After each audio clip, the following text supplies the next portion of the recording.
coming up. Showtime.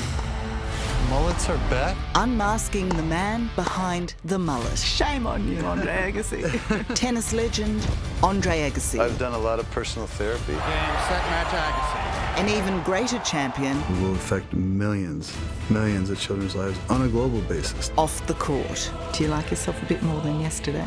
Yeah, I do. I do. That's next on 60 Minutes. There's not much Andre Agassi doesn't know about tennis. He's one of the finest players to ever swing a racket, a former #1 who won 8 Grand Slams. What the champ has to say about the game, though, is not what you might expect. He confesses that for much of his time at the top, he loathed the sport.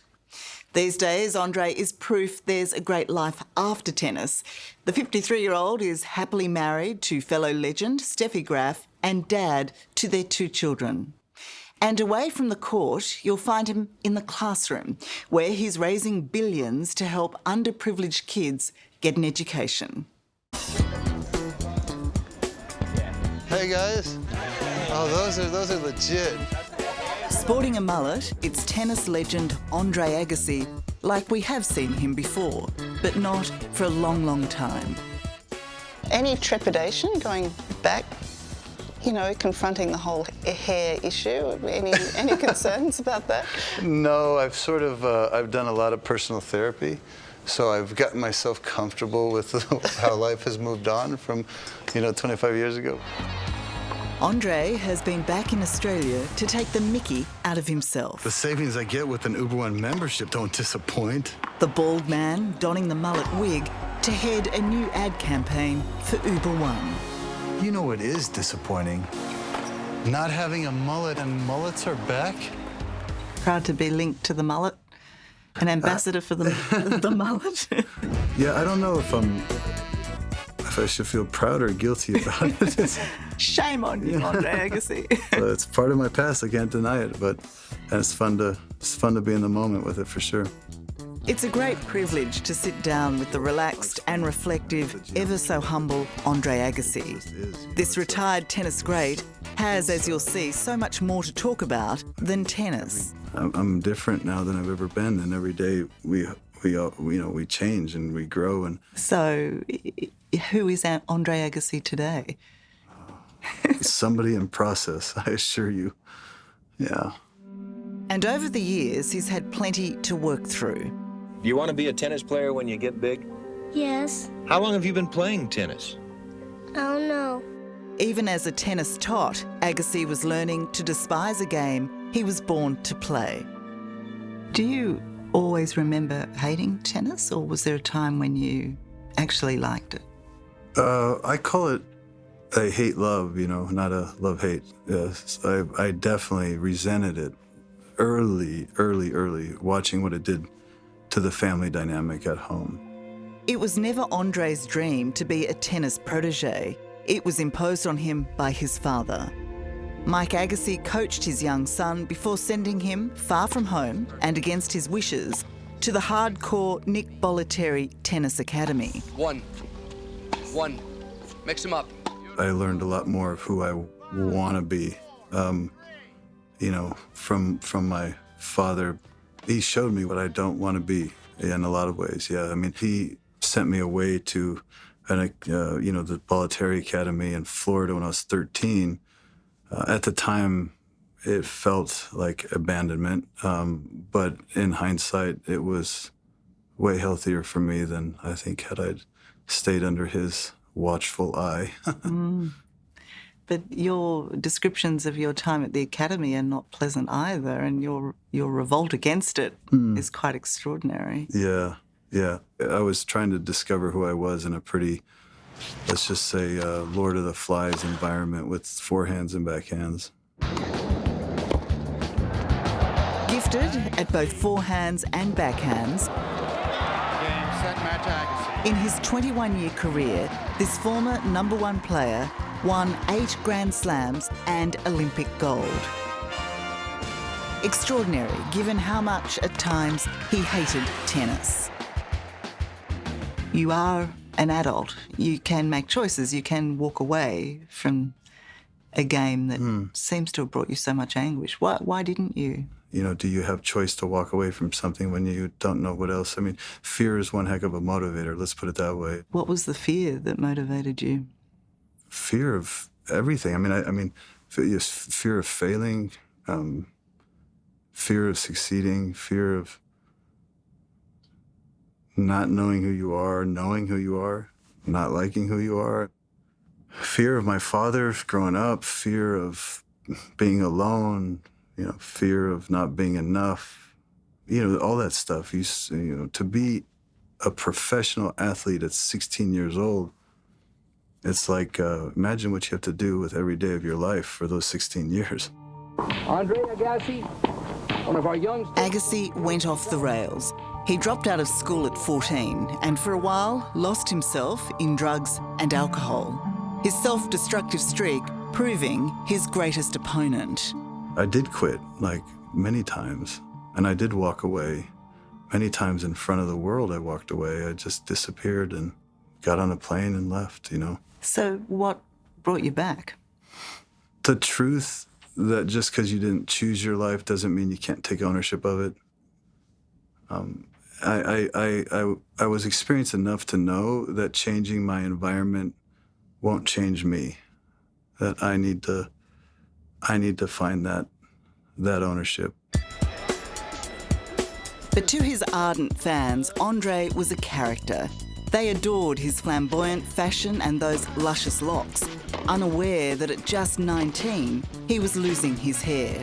Trying to maintain his on-court image, Agassi tried to hide his hair loss by wearing a toupee, only to be crippled in a Grand Slam by the fear of it falling off. For me, playing my first, final and not caring about winning, just caring about keeping my hair on, I mean, it's kind of funny if you think about it. Well, in retrospect, right? But at the time, it must have just been awful. It was terrorizing. I had my brother sticking bobby pins in it, trying to hold it down, and then I'm looking at him saying, you know, is it gonna stay? Is it gonna stay on? And he's like, yeah, just don't move around so much today.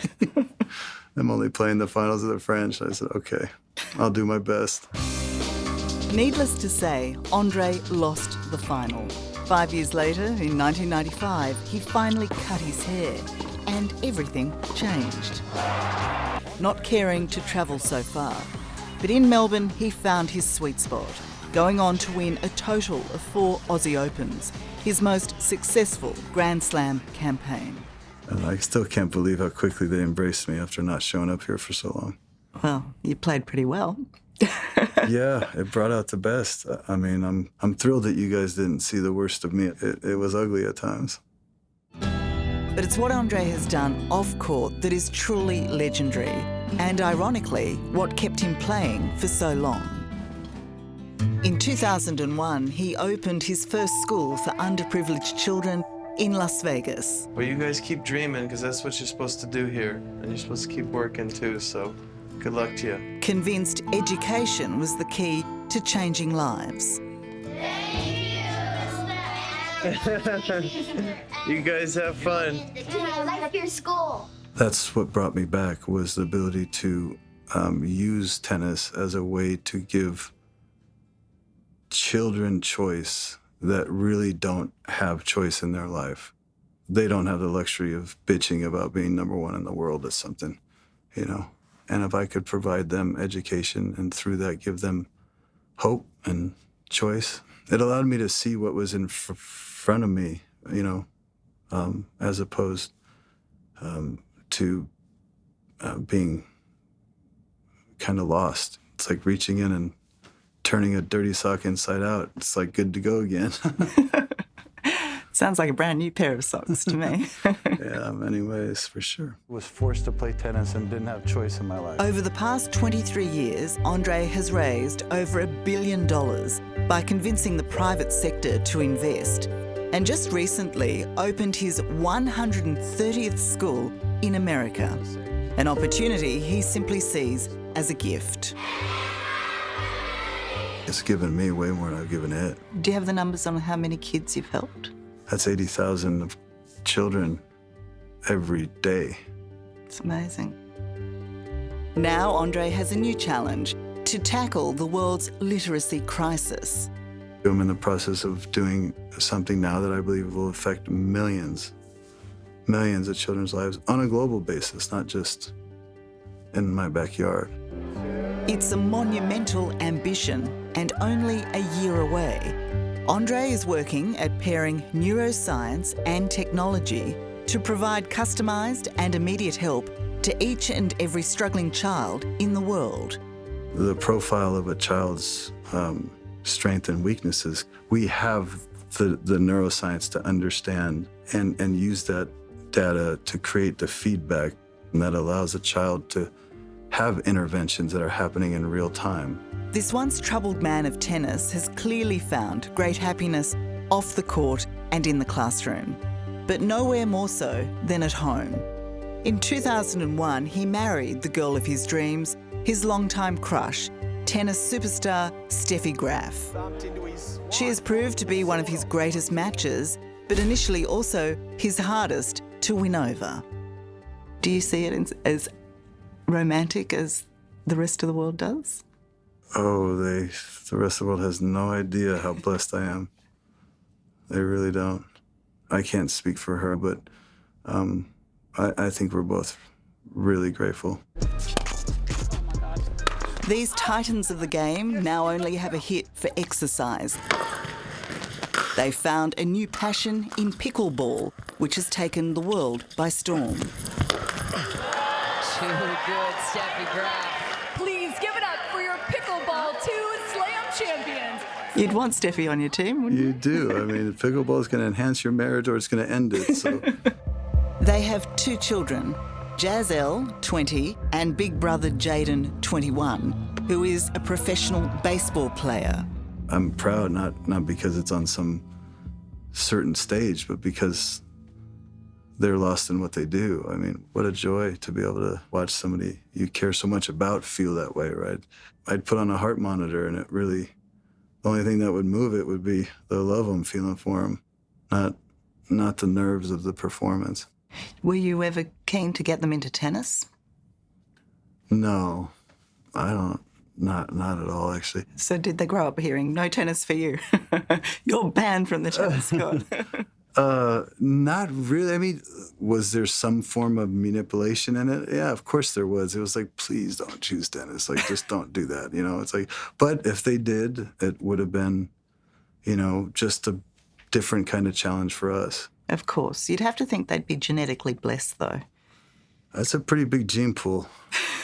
You haven't met the rest of my family. Tennis will never just be a game for Andre Agassi. His history with it is too turbulent and complicated. But this 4-time Australian Open champion returned recently to Melbourne Park to recognise and reconnect to a sport that gave him so much. And sitting alongside him, it's clear that respect is deeply reciprocated.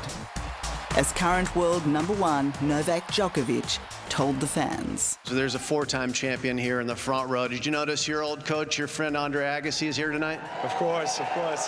Andre, great to have you. You know, inspired by your presence and overwhelmed to see you. Thank you very much for coming out. Thank you, guys. Okay, no, serious question, my mullet friend. Like, did you do this for this, or is this like, because you do it, you're here? It's a warm, light-hearted Agassi on set with his fellow mullet crew members. Where's the camera? There we go. Do you want to come in, Mom? Oh, I'd love come on. to, thank you. A man very much at peace with his past and himself. Yeah, but thank you so much. Can I have a hug? So sweet. So if you can understand yourself, it helps you being understood. Do you feel better understood? I understand myself a lot more than I ever have, but less than tomorrow. Do you like yourself a bit more than yesterday? Yeah, I do. I do. Hello, I'm Tara Brown. Thanks for watching 60 Minutes Australia. Subscribe to our channel now for brand new stories and exclusive clips every week. And don't miss out on our extra minutes segments and full episodes of 60 Minutes on 9now.com.au and the 9Now app.